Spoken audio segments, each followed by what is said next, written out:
It's 6 o'clock on Thursday, the 2nd of January, 2020. Good evening and thank you for tuning into the English edition of Ora News. My name is Christopher, bringing you the only update of the local Albanian news, translated into English.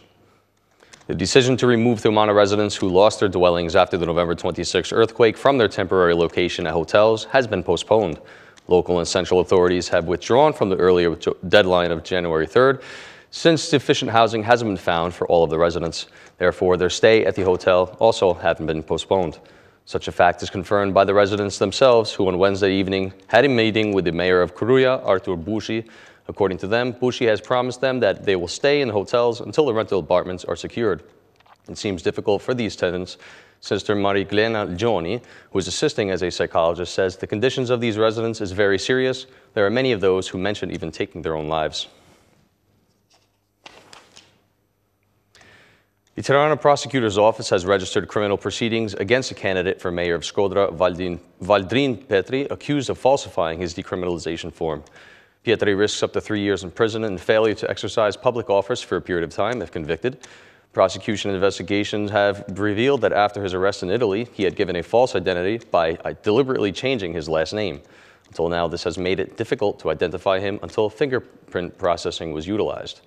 Ex-candidate for mayor of Shkodra, Valdrin Petri, will face justice starting this year. After submitting materials from the General Prosecutor's Office, the Tirana Prosecutor's Office has registered a proceeding against him for falsifying the decriminalization form. Petri cannot be considered as a senior official after failing to take the office, and this has saved him from the Special Prosecutor's Office investigation, SPAC. It took several months for the General Prosecutor's Office Decriminalization Department to establish that Petri had been convicted in Italy, where he had been subsequently deported from in 2003.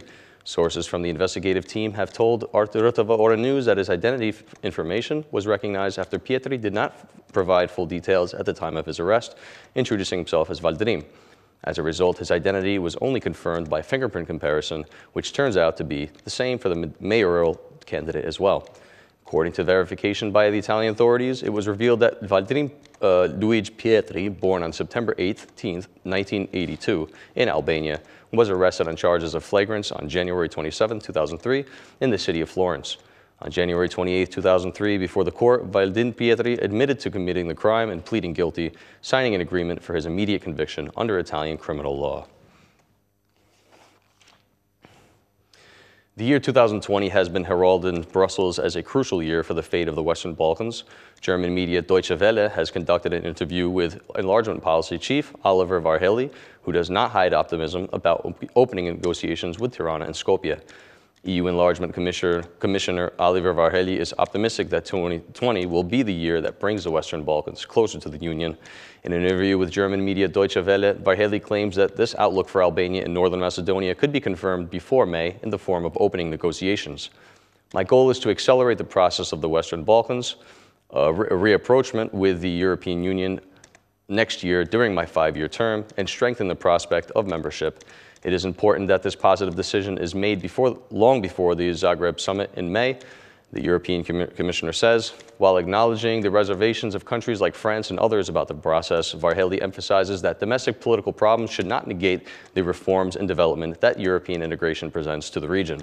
My ambition is to promote economic development, and by the end of my mandate, at least one of these countries will join the EU.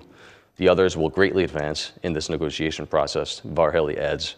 It is learned that at a preliminary meeting in March, European leaders may decide to open negotiations with Tirana and Skopje 2 months later to correct what they see as a historic mistake made last October, drawing the perspective of the two Balkan states' succession of the next 10 years.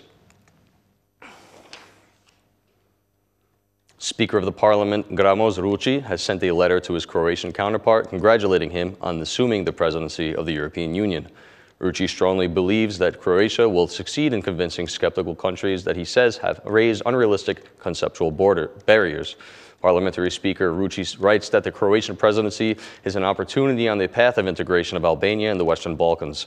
Croatia will surely succeed in overcoming skeptical countries' unrealistic conceptual barriers, persuading them that our region will be an added value of the European Union and Western civilization.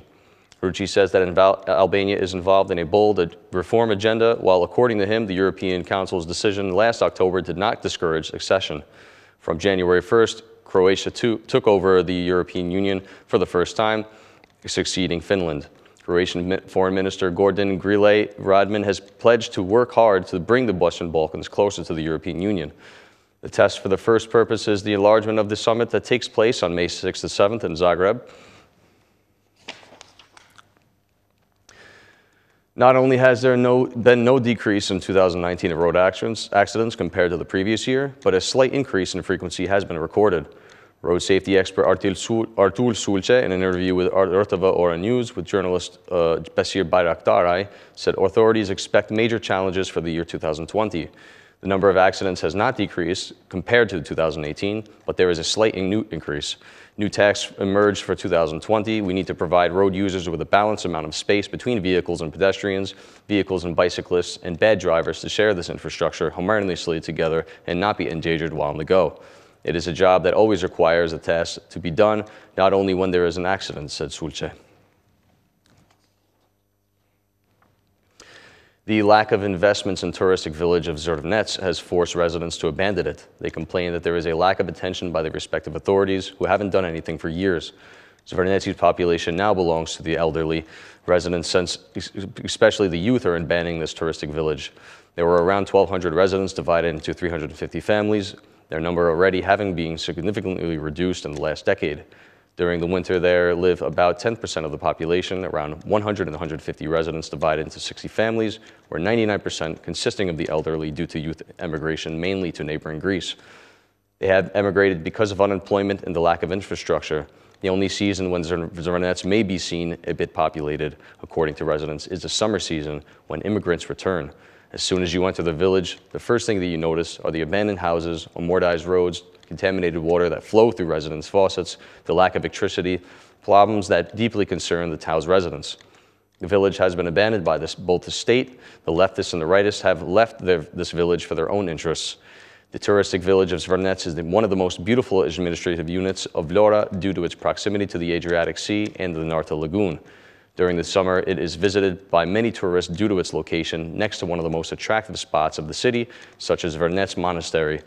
Zrnec has also been involved in a project development named 100 Villages, but still attention has been lacking for years.